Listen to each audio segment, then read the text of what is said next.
नमस्ते बच्चों, मैं सतीश अवस्थी संकल्प क्लासेज के यूट्यूब चैनल पर आपका पुनः हार्दिक अभिनंदन करता हूं, तहे दिल से स्वागत करता हूं।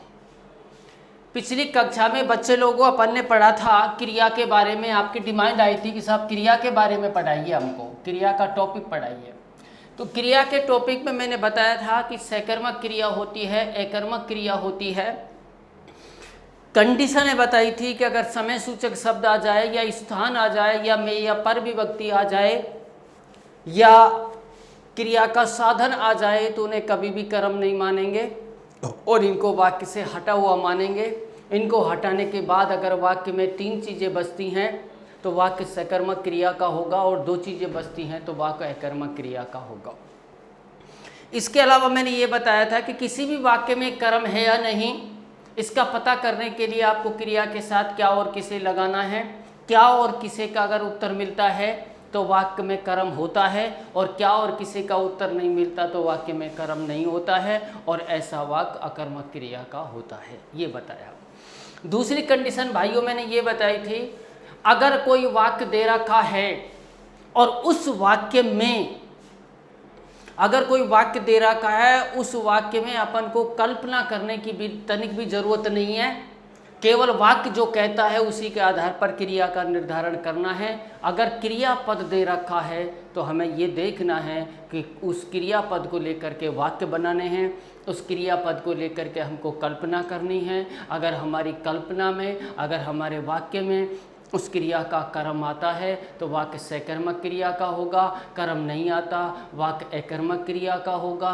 काम खुद हो जाए, खुद हो रहा है तो अकर्मक क्रिया है। काम किसी के द्वारा हो रहा है वो सकर्मक क्रिया है। कलम टूट गई अकर्मक, कलम तोड़ दी गई सकर्मक, दरवाज़ा खुल गया अकर्मक, दरवाज़ा खोल दिया गया सकर्मक, पंखा टूट गया अकर्मक, पंखा तोड़ दिया गया सकर्मक, पेड़ कट गया अकर्मक, पेड़ काट दिया गया सकर्मक, फैक्ट्री बंद हो गई अकर्मक, फैक्ट्री बंद करा दी गई सकर्मक। ये मैंने बातें बताई थी। उसके बाद मैंने आपको ये बताया था कि जो सकर्मक क्रिया होती है मेरे बच्चे लोगों, बहुत सारे उदाहरण, और 2011 से लेकर के 2019 तक जिन प्रतियोगिता परीक्षाओं में क्रिया का सवाल आया है मैं आप तक उनको पहुंचा दूंगा। आप उन्हें करेंगे, करने के बाद 90% प्रश्नों के उत्तर आप दे पाएंगे, ऐसा मेरा विश्वास है, आपका भी विश्वास है। उसके बाद कहीं 1, 2, 5% पर आप अटकते हैं तो आप मुझे फ़ोन करेंगे, फ़ोन पर अपन उस पर डिस्कस चर्चा करेंगे। तो सकर्मक क्रिया के बारे में मैंने बताया कि सकर्मक क्रिया जो होती है उसके 3 रूप होते हैं, 3 प्रकार होते हैं, 3 भेद होते हैं। पहला बताया था मैंने पूर्ण एकर्मक। पहला कौन सा बताया था? पूर्ण एकर्मक। और दूसरा बताया था पूर्ण द्विकर्मक, और तीसरा बताया था मैंने मेरे बच्चे लोगों अपूर्ण सकर्मक। ये मैंने आपको बताए थे। इन दोनों के बारे में मैं कर गया था, आपको समझा गया था कि जिस वाक्य में कर्म 1 होता है वो सकर्मक क्रिया होती है और सकर्मक में भी वो एकर्मक होती है। जिस वाक्य में कर्म 2 होते हैं वो द्विकर्मक क्रिया होती है। इसमें एक कर्म मुख्य कर्म होता है, दूसरा कर्म जो होता है वो गौण कर्म होता है। मुख्य जो कर्म होता है वो क्रिया के पास होता है, गौण कर्म जो होता है वो क्रिया से दूर होता है। अगर प्रतियोगिता परीक्षा में ये सवाल आया हुआ है कि वाक्य में पहले कौन सा कर्म आता है, तो पहले आता है आपका गौण कर्म। पहले आता गौण कर्म का दूसरा नाम बताया प्राणीवाचक कर्म। प्राणीवाचक कर्म पहले आता है और अप्राणीवाचक कर्म बाद में आता है। इन दोनों के उदाहरण में आपको लिखा गया था, इन दोनों को मैं आपको समझा के गया था। एक बात मुझसे रह गई थी, वो अब मैं समझाना चाहता हूँ। जरा सी बात है, उस पर सवाल आते नहीं पर फिर भी मैं समझा देता हूँ, वो आ जाता है। क्रियाएं मेरे भाइयों असंख्य होती हैं। आना है, जाना है, खाना है, पीना है, उठना है, बैठना है, हंसना है, रोना है, लड़ना है, झगड़ना है, कूदना है, ये सारी क्रियाएं होती हैं। कोई सी भी क्रिया आ जाए आपको रुकना नहीं है। परंतु अगर मेरे बच्चे लोगों देना क्रिया आ जाए, देना क्रिया, तो थोड़ा रुकना है, अगर देना क्रिया में दान का भाव आ जाए, किसका भाव आ जाए? दान का, तो ऐसे वाक्यों में अगर कर्म दो हैं, ऐसे वाक्यों में कर्म कितने हैं? दो, तब भी वाक्य एक कर्मक क्रिया का माना जाता है, क्योंकि जिसको दान दिया जाता है उसको कर्म नहीं माना जाता है। आप हो गए। फिर एक बात सुन लीजिए, अगर देना क्रिया आती है, देने में अगर दान का भाव आता है, तो ऐसे वाक्यों में अगर कर्म दो मिल जाए तो वाक्य में एक कर्मक क्रिया मानी जाती है। एक बात और, एक होता है कर्म कारक, आपने सुना होगा, और एक होता है आपका संप्रदान कारक। दो कारक होते हैं। कर्म कारक में भी को विभक्ति का प्रयोग होता है और संप्रदान कारक में को विभक्ति का प्रयोग होता है के लिए के अर्थ में। इन दोनों में अंतर ये होता है कि कर्म कारक का जो कर्ता होता है वो काम करता है स्वयं के लिए, और संप्रदान कारक का जो कर्ता होता है वो काम करता है दूसरों के लिए। जो दूसरों के लिए काम करता है उसमें दान का भाव होता है, जो स्वयं के लिए करता है उसमें दान का भाव नहीं होता है, परंतु आनी चाहिए केवल देना क्रिया। अब पूछोगे कैसे? मैंने एक वाक्य लिखा, राजा ने ब्राह्मण को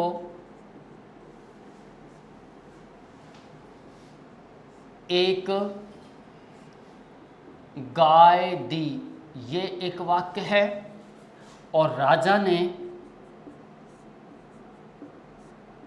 कल एक वाक्य लिखाया था मैंने, अपराधी को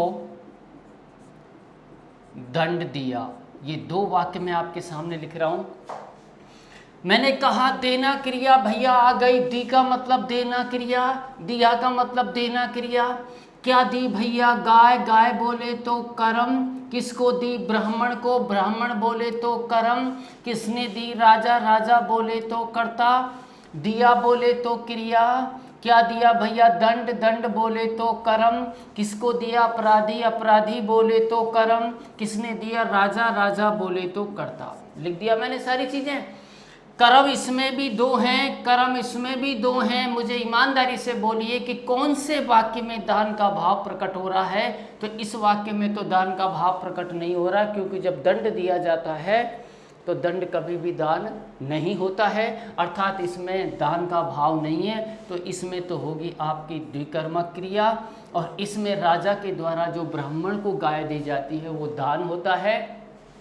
इसमें दान है तो किसको दान दिया जा रहा है? ब्राह्मण को दान दिया जा रहा है। जिसको दान दिया जाता है उसको हटा देते हैं। मैंने ब्राह्मण को हटा दिया तो कर्म कितने बचे? एक। ये वाक्य होगा आपका एक कर्मक क्रिया का। बात खत्म। ठीक है। दान का भाव आ जाए, कर्म दो हो तो एक कर्मक क्रिया मानी जाती है। अगर दान का भाव नहीं है और दो कर्म है तो द्विकर्मक क्रिया मानी जाती है। और इसके बारे में मैंने एक बताया कि क्या और किसे बताया आपको, क्या और किसे में से एक का उत्तर वाक्य में मिलता है तो वो होती है एक कर्मक क्रिया। अगर क्या और किसी में से दोनों का उत्तर मिलता है तो वो होती है आपकी द्विकर्मक क्रिया। खत्म मामला। अब एक दो उदाहरण अपन और चलते हैं।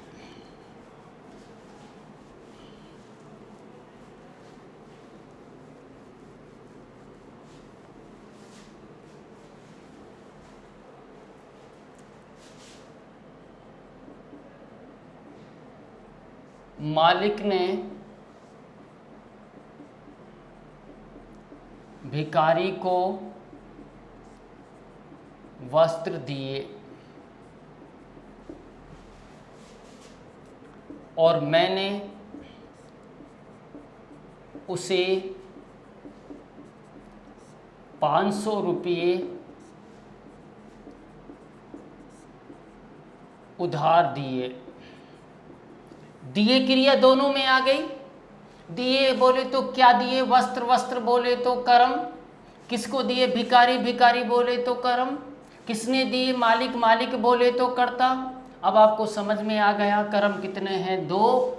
मालिक के द्वारा भिखारी को जो कुछ दिया जाता है वो दान होता है, दान को वापस नहीं लिया जाता है। तो भिखारी को जो वस्त्र दिए जाते हैं उनको वापस नहीं लिए जाते हैं, तो इसमें दान का भाव है। दान किसे दिया जा रहा है? भिखारी को, इसलिए भिखारी को हटा देंगे तो कर्म कितने बचे? एक।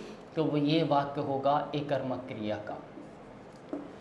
मैंने लिख दिया उधार दिए, इसका मतलब ये दान तो हो ही नहीं सकता।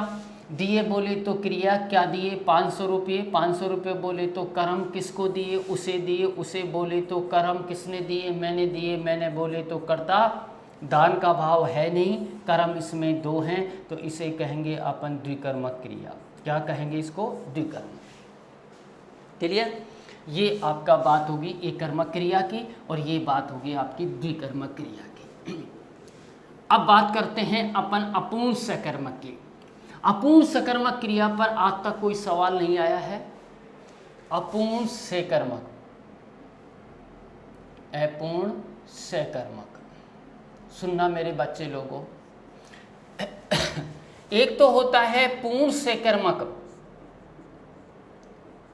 और एक होता है अपूर्ण सकर्मक। इन दोनों में अंतर सुन लीजिए आप पहले तो। इन दोनों में किताबी रूप से अंतर सुन लीजिए। इसमें होता है कर्ता, कर्ता के बाद होता है कर्म और कर्म के बाद होती है भाइयों क्रिया। कितनी चीज़ें होती हैं? और इसमें होता है कर्ता, कर्ता के बाद होता है कर्म और कर्म के बाद होता है पूरक पद और पूरक पद के बाद होती है क्रिया। ये इसकी स्ट्रक्चर है, ये रचना इसकी है, ये रचना इसकी है। मैं ये बता देना चाहता हूँ कि दोनों में अंतर सुन लो कि जब पूर्ण सकर्मक क्रिया का वाक्य होता है उस वाक्य की क्रिया का सीधा प्रभाव कर्म पर पड़ता है, क्रिया कर्म पर निर्भर करती है। परंतु जब अपूर्ण सकर्मक क्रिया का वाक्य होता है वो क्रिया पूर्ण रूप से कर्म पर निर्भर नहीं होती, क्रिया पूरक पद पर निर्भर करती है। अगर इस पूरक पद को वाक्य से हटा दिया जाए तो वो क्रिया अपूर्ण हो जाएगी और ये जो पूरक पद होते हैं ये कर्म नहीं होते हैं। मैंने पहले भी बता चुका हूँ।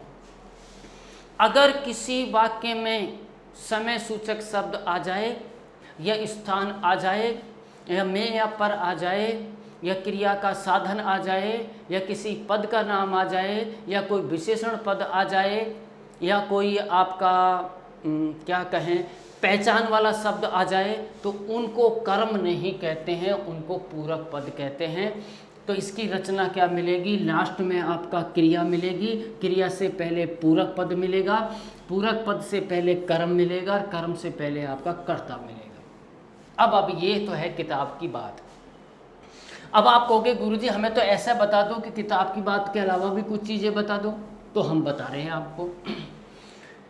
एक मैंने कहा था एक क्रियापद है बनना और एक क्रियापद है बनाना, दोनों में अंतर समझो। मैं पहले ही बता चुका हूँ पिछली कक्षा में। बनना स्वयं होता है, बनाना किसी के द्वारा होता है। काम स्वयं होता है तो अकर्मक क्रिया, काम किसी के द्वारा होता है तो सकर्मक क्रिया।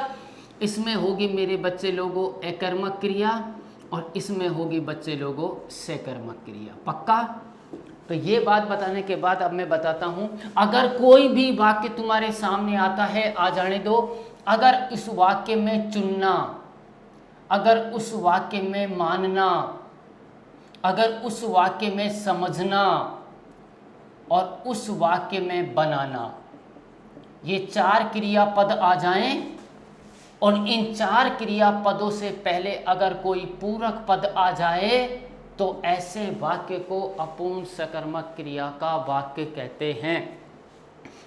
अपूर्ण सकर्मक क्रियाएं वो क्रियाएं होती हैं जिसमें क्रिया पूर्ण रूप से कर्म पर निर्भर नहीं करती, क्रिया पूरक पद पर निर्भर करती है। अगर वाक्य से इस पूरक पद को हटा दिया जाए तो क्रिया का निश्चित अर्थ नहीं निकलेगा। ऐसे वाक्य को हम अपूर्ण सकर्मक क्रिया का वाक्य कहते हैं। जो ये पूरक पद होते हैं ये कर्म नहीं होते हैं। चुनना क्रिया मिल जाए, मानना क्रिया मिल जाए, समझना क्रिया मिल जाए, बनाना क्रिया मिल जाए और इनसे पहले अगर पूरक पद आ जाता है तो अपूर्ण सकर्मक क्रिया का वाक्य होता है। सुन लीजिए, छात्रों ने अनुज को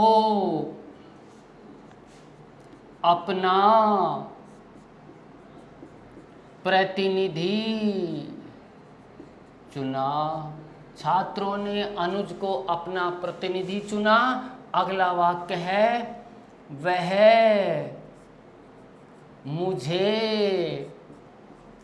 अपना दोस्त मानता है।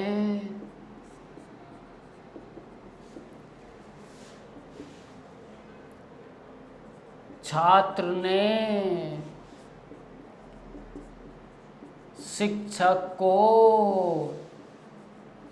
मूर्ख बनाया।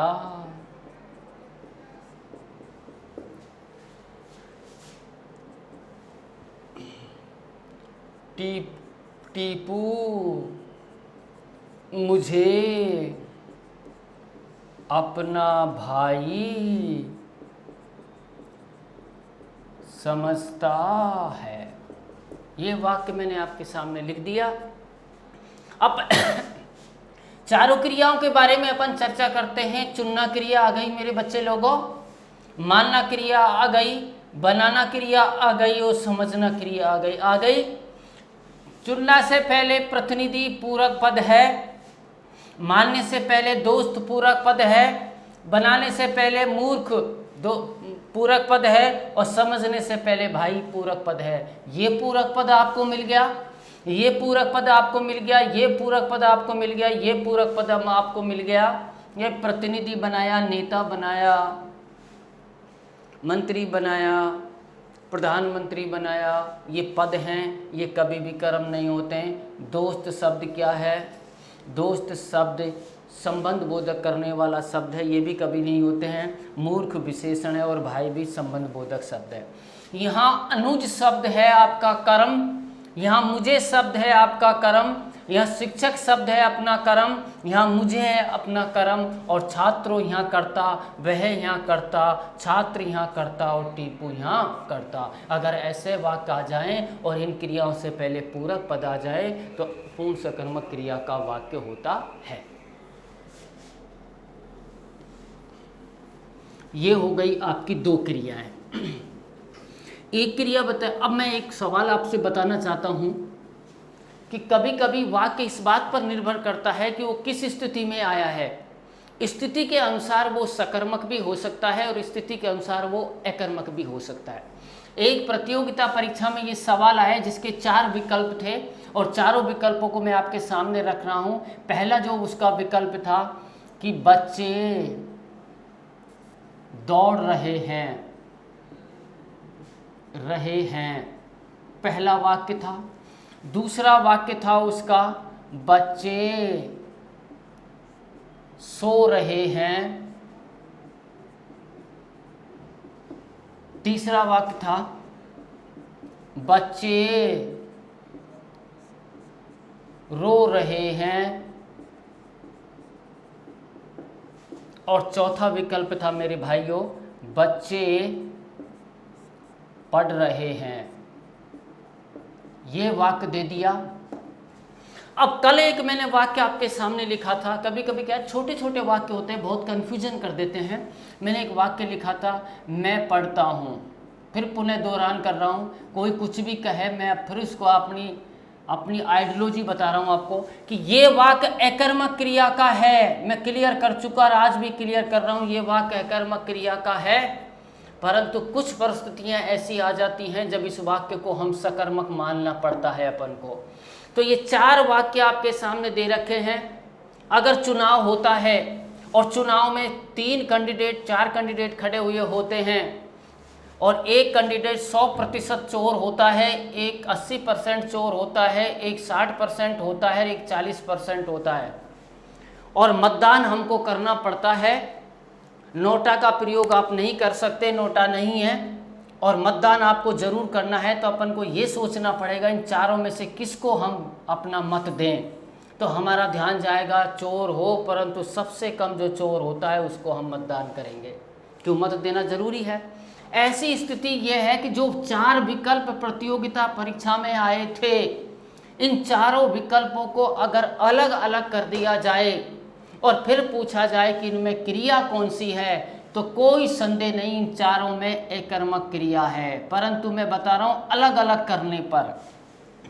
परंतु ये चारों वाक्य दे दिए और आप कह रहे हो गुरुजी इनमें आप बता रहे हो अकर्मक क्रिया, और परीक्षक ने ये पूछा था कि इसमें सकर्मक क्रिया कौन सी है, आप तो कह रहे हो चारों में ही अकर्मक है, फिर सकर्मक कैसे बताएं। तो ध्यान रखना चारों में दे रखी है, हम संभावना तलाश करें कि हम थोड़ी कल्पना करें, हम विचार करें कि किस वाक्य की क्रिया का 10% कर्म हो सकता है। अगर 10% उसका कर्म हो सकता है तो वो सकर्मक क्रिया होगी, अगर उसका बिल्कुल कर्म नहीं हो सकता तो वो होगी अकर्मक। अब बात करते हैं एक एक वाक्य। बच्चे दौड़ रहे हैं, दौड़ने क्रिया में कभी भी कर्म नहीं होता, दौड़ना क्रिया पूर्ण रूपेण अकर्मक होती है, ये 100% अकर्मक क्रिया है, इसलिए इसको हम अकर्मक कहेंगे। बच्चे सो रहे हैं, सोना क्रिया अकर्मक होती है, मैं बता चुका हूं आपको, दौड़ना बोले तो अकर्मक और दौड़ना बोले तो सकर्मक और सोना बोले तो अकर्मक और सुलाना बोले तो सकर्मक। ये सोना क्रिया 100% अकर्मक होती है, इसलिए इसमें अकर्मक क्रिया है।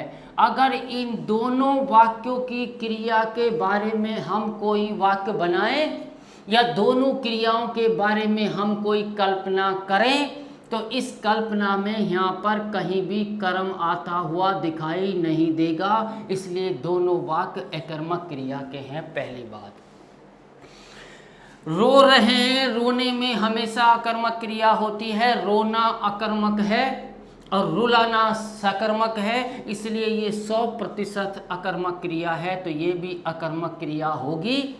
पढ़ रहे हैं, पढ़ रहे हैं क्रिया का प्रयोग सकर्मक क्रिया के रूप में भी होता है और अकर्मक क्रिया के रूप में भी होता है।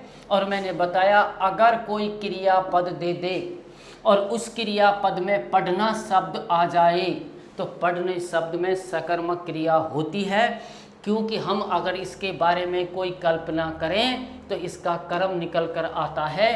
पढ़ने में कुछ तो पढ़ा है, रामायण पढ़ी है, गीता पढ़ी है, कुरान पढ़ी है, पत्र पढ़ा है, पत्रिका पढ़ा है, तो 10% इस क्रिया का कर्म हो सकता है, इसलिए इस वाक्य को हम सकर्मक क्रिया कहेंगे इस कंडीशन में।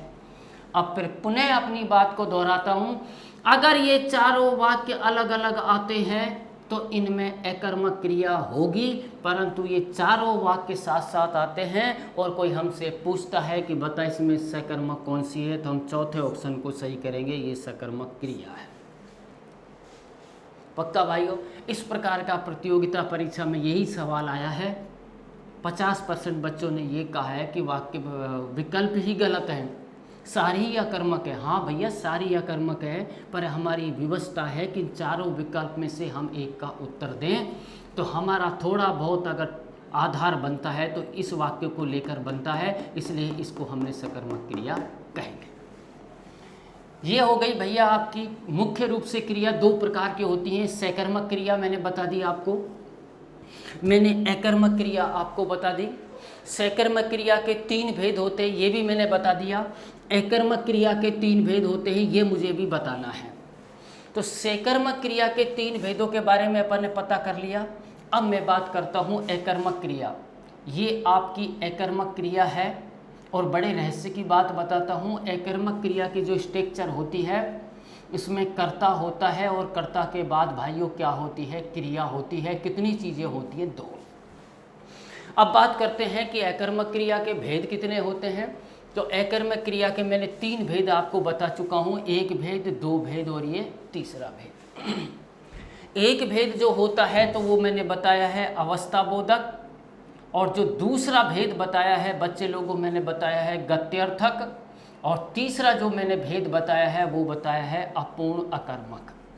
फिर मैंने कल भी बताया था, आज भी बता रहा हूँ, अपूर्ण अकर्मक पर सवाल कोई 1% आता है, नहीं सवाल नहीं आता। सवाल अकर्मक क्रिया पर आता है और अकर्मक में भी अवस्था बोधक और गत्यर्थक पर आता है।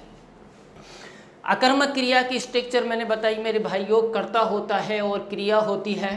मैं अवस्था बोधक के बारे में बात करूं तो यही कहूंगा कि इसमें भी कर्ता होता है और कर्ता के बाद क्या होती है, क्रिया। कितनी चीज़ें होती हैं? 2। अगर मैं गत्यर्थक की बात करूं तो इसमें भी 2 ही चीज़ें होती हैं, एक होता है कर्ता और एक होती है क्रिया। अब आप मुझसे सवाल करोगे गुरुजी महाराज, जब इसकी रचना भी यही है, कर्ता और क्रिया होती है, इसकी रचना भी यही है, कर्ता और क्रिया होती है, और इसकी रचना भी यही है, कर्ता और क्रिया होती है, तो इनमें भेद क्यों किया गया है? भेद इस बिंदु को लेकर के किया गया है कि अगर वाक्य कोई आता है और वाक्य में कर्ता है और वाक्य में क्रिया है, अगर वाक्य की क्रिया स्थिर अवस्था में है, किस अवस्था में है? स्थिर अवस्था में है, तो वो वाक्य कहलाएगा अवस्था बोधक का। और वाक्य की क्रिया में गतिशीलता है, अर्थात उसमें कोई मूवमेंट है, तो वो वाक्य कहलाएगा गत्यर्थक। ध्यान रहे, अवस्था बोधक जो क्रिया होती है, अवस्था बोधक जो क्रिया होती है, उसकी क्रिया स्थिर अवस्था में होती है। अवस्था बोधक की जो क्रिया होती है वो स्थिर अवस्था में होती है, और गत्यर्थक की जो क्रिया होती है वो गतिशील अवस्था में होती है। आज थोड़ा सा 1-2 उदाहरण देख के बात करते हैं अपन।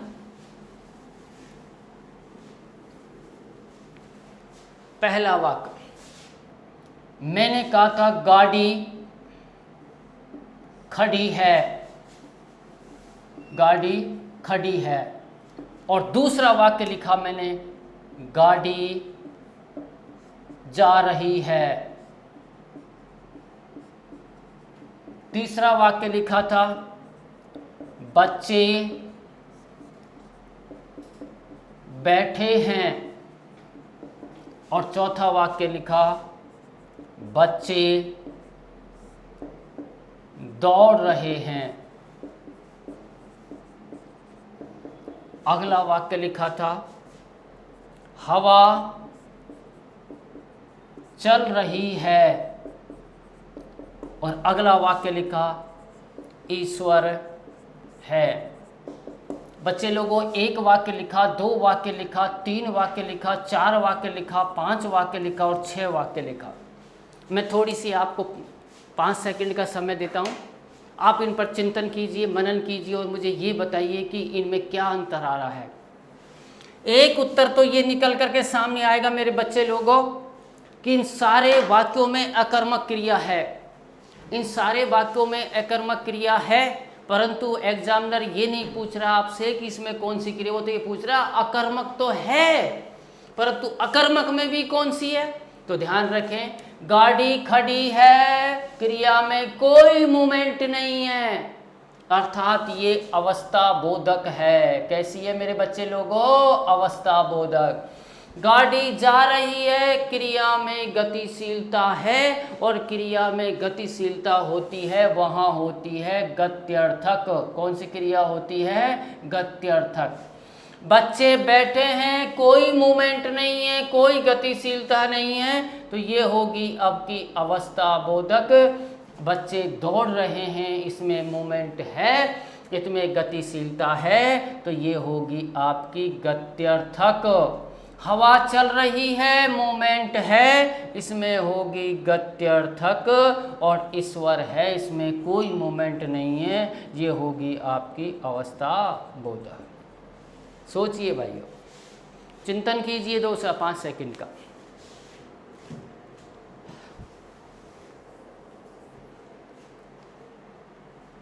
क्लियर? मिटा दूं?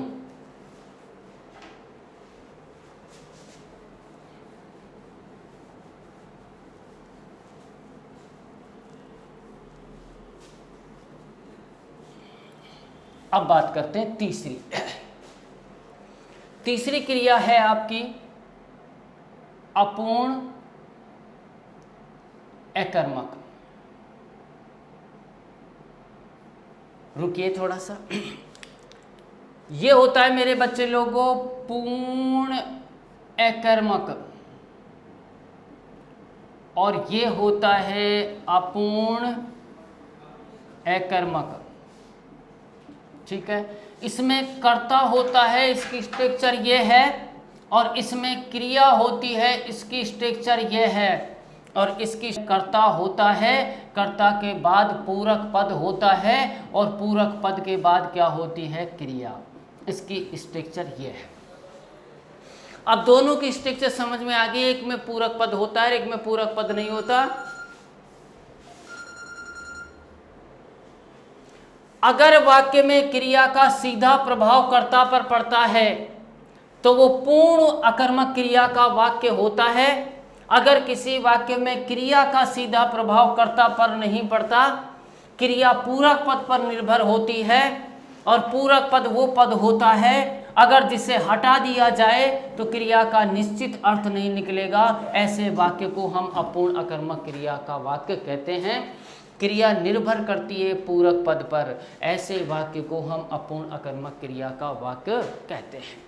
अब एक बात हमने लिखी थी आपके सामने, जब अपूर्ण सकर्मक क्रिया पढ़ाई थी अपन ने, तो अपूर्ण सकर्मक क्रिया में 4 क्रियाएं बताई थी आपने। इसमें अपन बताते हैं आपको कि अगर बनना आ जाए, क्या आ जाए? बनना। अगर आ जाए होना, अगर आ जाए निकलना, ये 3 क्रियाएं अगर वाक्य में आ जाएं, फिर सुनिए, अपूर्ण सकर्मक की जब मैं बात कर रहा था तो उसमें होता है बनाना, उसमें होता है समझना, उसमें होता है चुनना, और उसमें होता है बना मानना। ये 4 क्रियाएं होती हैं। जब हम अपूर्ण अकर्मक की बात करते हैं तो इसमें 3 क्रियाएं होती है, बनना, होना और निकलना। अगर इन 3 क्रियाओं से पहले कोई पूरक पद आ जाता है तो ऐसा वाक्य अपूर्ण अकर्मक क्रिया का वाक्य होता है। परंतु इनसे तीनों से पहले क्या आना जरूरी है? पूरक पद। और पूरक पद कोई भी हो सकता है, विशेषण भी हो सकता है, स्थान भी हो सकता है, समय भी हो सकता है, कोई पद भी हो सकता है। तो आप ध्यान रखना, ये चीज़ आपको देखनी है। पहला वाक्य कोई विशेषण भी हो सकता है, कोई अव्यय भी हो सकता है। साधु चोर निकला। ठीक है मेरे बच्चे लोगों, निकलना क्रिया आ गई। निकलने से पहले चोर है, ध्यान रहे। चोर शब्द संज्ञा भी होती है और चोर शब्द विशेषण का काम भी करता है। यहाँ चोर शब्द विशेषण है, इसलिए पूरक पद है, इसलिए निकलना क्रिया किस पर निर्भर है? चोर पर निर्भर है, और चोर है आपका पूरक पद। आपको वहां होना चाहिए। होना क्रिया आ गई, होना क्रिया आ गई। होने से पहले क्या है? वहां। वहां बोले तो स्थान, और स्थान पूरक पद होते हैं। चाहिए क्रिया, होना क्रिया वहां पर निर्भर है, आपको कर्ता पर निर्भर नहीं है, इसलिए यहाँ पर स्थान आ गया। स्थान किसकी भूमिका में आया है? पूरक पद की में। तो ये हो गया अपूर्ण अकर्मक क्रिया।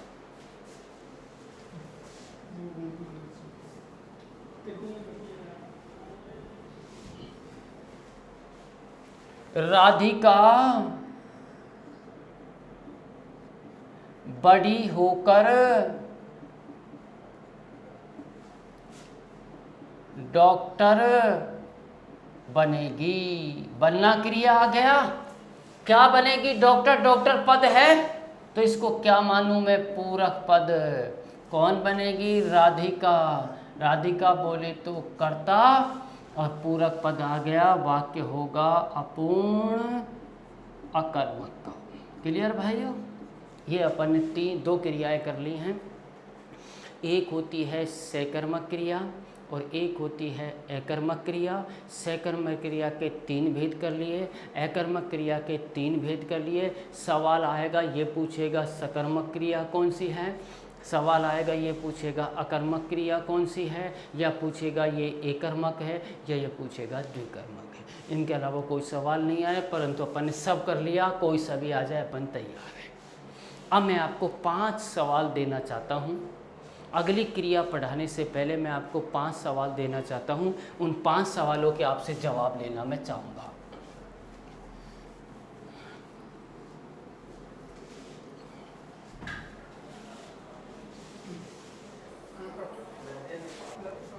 पहला सवाल है,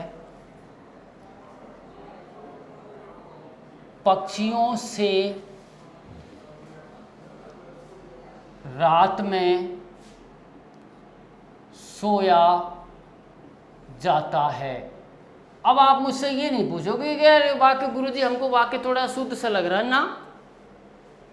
भाववाच्य जो होते हैं, भाववाच्य के जो वाक्य होते हैं उनकी ये विशेषता होती है कि उनमें कर्ता के साथ से या द्वारा विभक्ति का प्रयोग होता है। भाववाच्य की दूसरी विशेषता ये होती है कि उसमें कर्म नहीं होता। और भाववाच्य की तीसरी विशेषता ये होती है कि कर्ता चाहे स्त्रीलिंग हो, कर्ता चाहे पुल्लिंग हो, कर्ता चाहे एक वचन हो, कर्ता चाहे बहुवचन हो, उस वाक्य की क्रिया हमेशा एक वचन पुल्लिंग में ही आती है। तो आप ये देखकर मुझसे ये मत कह देना कि पक्षियों बहुवचन है, पक्षियों बहुवचन है, परंतु क्रिया तो आपने एक वचन की लिखी है। कोई दिक्कत नहीं, क्योंकि भाववाच्य में हमेशा क्रिया एक वचन पुल्लिंग में ही आती है। नंबर 2,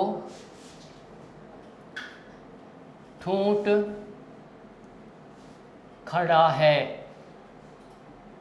नंबर 3, ठूंठ खड़ा कर दिया गया। अगला, अभिज्ञान शाकुंतलम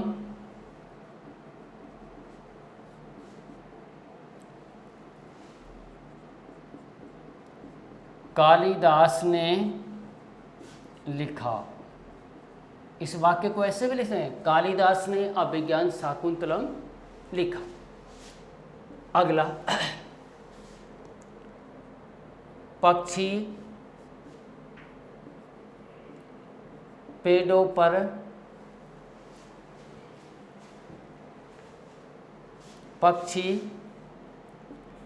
पेड़ पर बैठा है। सूर्य पूर्व दिशा से निकलता है। ठीक है, और भी मैं वाक्य लिखना चाहूँगा, थोड़ा ध्यान देना। धूप में कौन खड़ा है? धूप में कौन खड़ा है? और अगला वाक्य यहाँ लिख देता हूँ, कंफ्यूजन मत होना। उपन्यास लिखे जा रहे हैं। इन वाक्यों पर आप 20 सेकंड तक विचार करेंगे। अगर ये वाक्य समझ में आया तो समझेंगे अपन बहुत कुछ समझ में आ गया। 20 सेकंड का आपको समय देता हूँ।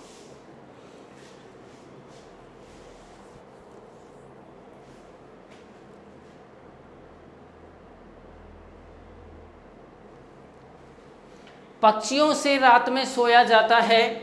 रात में समय सूचक शब्द मेरे भाई, और समय सूचक शब्द को हम काट देते हैं। सोया जाता क्या है? क्रिया। क्यों है क्रिया? आप कहोगे गुरुजी एक सोना एक जाना। सुनिए, भाववाच्य के वाक्यों में मुख्य क्रिया के साथ जाता सहायक क्रिया का प्रयोग होता है। मुख्य क्रिया सोना, जाता सहायक क्रिया, इसलिए दोनों ही क्रियाएं हैं। और पक्षियों बोले तो करता है, इसमें कर्म नहीं है। ये वाक्य होगा आपका अकर्मक क्रिया का। क्लियर? मैंने लिखा ठूंठ खड़ा है, काम स्वयं ही हो रहा है तो अकर्मक क्रिया, काम किसी के द्वारा हो रहा है तो सकर्मक क्रिया। कलम टूट गई, कल बताया अकर्मक क्रिया, कलम तोड़ दी गई सकर्मक क्रिया। ठूंठ स्वयं ही खड़ा है। अब ये मत पूछना मुझसे कि गुरुजी महाराज ठूंठ स्वयं कैसे खड़ा होगा। ध्यान रखिए, हमें केवल वाक्य की भावनाएं देखनी है, क्या और किसी का उत्तर नहीं लगाना है। ठूंठ वाक्य ये स्पष्ट कर रहा है कि काम स्वतः ही हुआ है, तो ये हो गया आपका अकर्मक क्रिया। ठूंठ खड़ा कर दिया गया, इसका मतलब यह है कि ठूंठ को किसी ने खड़ा किया है। और करने वाला कर्ता दो स्थितियों में आता है। कई अधिकांशतः वाक्यों में कर्ता ज्ञात रूप में आता है, कुछ वाक्यों में कर्ता अज्ञात रूप में आता है। ज्ञात कर्ता उसे कहते हैं जिसका वाक्य में उल्लेख कर दिया जाता है, और अज्ञात कर्ता उसे कहते हैं जिसका वाक्य में उल्लेख तो नहीं होता है, परंतु वाक्य से ये स्पष्ट होता है कि काम करने वाला कोई है, परंतु वह अप्रत्यक्ष है।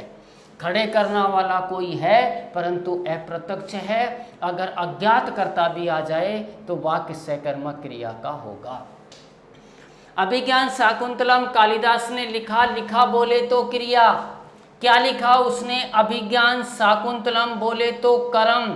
लिखने वाला कौन है? कालिदास। कालिदास बोले तो कर्ता, तीनों चीज है, कर्ता भी है, कर्म भी है और क्रिया भी है, जिसमें कर्ता, कर्म और क्रिया तीनों चीजें होती हैं। ऐसा वाक्य सकर्मक क्रिया का वाक्य होता है। यहां तक बात क्लियर होगी भैया? अब बात करते हैं इसकी। पक्षी पेड़ पर बैठे हैं। पक्षी पेड़ पर बैठा है। बैठा बोले तो क्रिया। कहाँ बैठा है? पेड़ पर। जहाँ पर बैठा जाता है, जहाँ पर जाया जाता है, जहाँ पर आया जाता है, जहाँ पर रहा जाता है, वो सब स्थान होते हैं। और मैं नोट में लिखा चुका हूँ कि स्थान का बोध कराने वाले शब्द या स्थान कभी भी कर्म नहीं होते, उनको वाक्य से हटा देते हैं। तो पेड़ पर को हटा दिया, बैठा बोले तो क्रिया, पक्षी बोले तो कर्ता, दो ही चीज हैं अकर्मक क्रिया। पक्का? अब आता है सूर्य पूर्व दिशा से निकलता है या उगता है। सूर्य पूर्व दिशा से निकलता है। निकलता बोले तो क्रिया। कहां से निकलता है? पूर्व दिशा से। पूर्व दिशा स्थान है, स्थान को हम काट देते हैं। सूर्य बोले तो कर्ता, दो ही चीज हैं अकर्मक क्रिया। अब है कि धूप में कौन खड़ा है। धूप में कौन खड़ा है?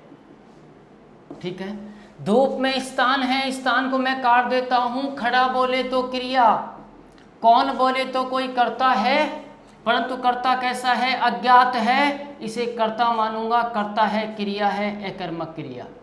पक्का? अब है उपन्यास लिखे जा रहे हैं। ध्यान रहे, अभी बताया, फिर दोबारा उसको पुनरावृत्ति करता हूं। अगर किसी वाक्य में क्रिया दे रखी है, किसी वाक्य में कर्म दे रखा है, चाहे उस वाक्य का कर्ता ज्ञात हो, चाहे उस वाक्य का कर्ता अज्ञात हो, कर्ता को लेकर सकर्मक और अकर्मक क्रिया में कोई विभेद नहीं होता है। सकर्मक क्रिया में, अकर्मक क्रिया में कर्म को लेकर के विभेद होता है। अगर वाक्य आ रहा है, कर्म है, तो सकर्मक क्रिया होगी, चाहे कर्ता ज्ञात हो, चाहे कर्ता अज्ञात हो। लिखे जा रहे हैं, पूरी क्या है? क्रिया। क्या लिखे जा रहे हैं? उपन्यास। उपन्यास बोले तो कर्म, और कर्ता कोई, लिखने वाला कौन है? कर्ता है कोई, परंतु वो कैसा है? अज्ञात। और अज्ञात कर्ताओं का वाक्य भी किस में जाएगा? सकर्मक क्रिया में जाएगा। पक्का? यहाँ तक आज आपको बता दिया है। ये मैंने कुछ उदाहरण लिए, उदाहरण तो बहुत सारे आ जाएंगे आपके पास। कर दिया है, सकर्मक क्रिया के बारे में बता दिया है, कर्मक क्रिया के बारे में बता दिया। आज के टॉपिक को यहीं विराम देते हैं। अगली क्लास में जब आपसे मिलेंगे तो अगली क्रियाओं के बारे में बात करेंगे। सावधान रहिए, सुरक्षित रहिए, अपना ख्याल रहिए और हमें देखते रहिए।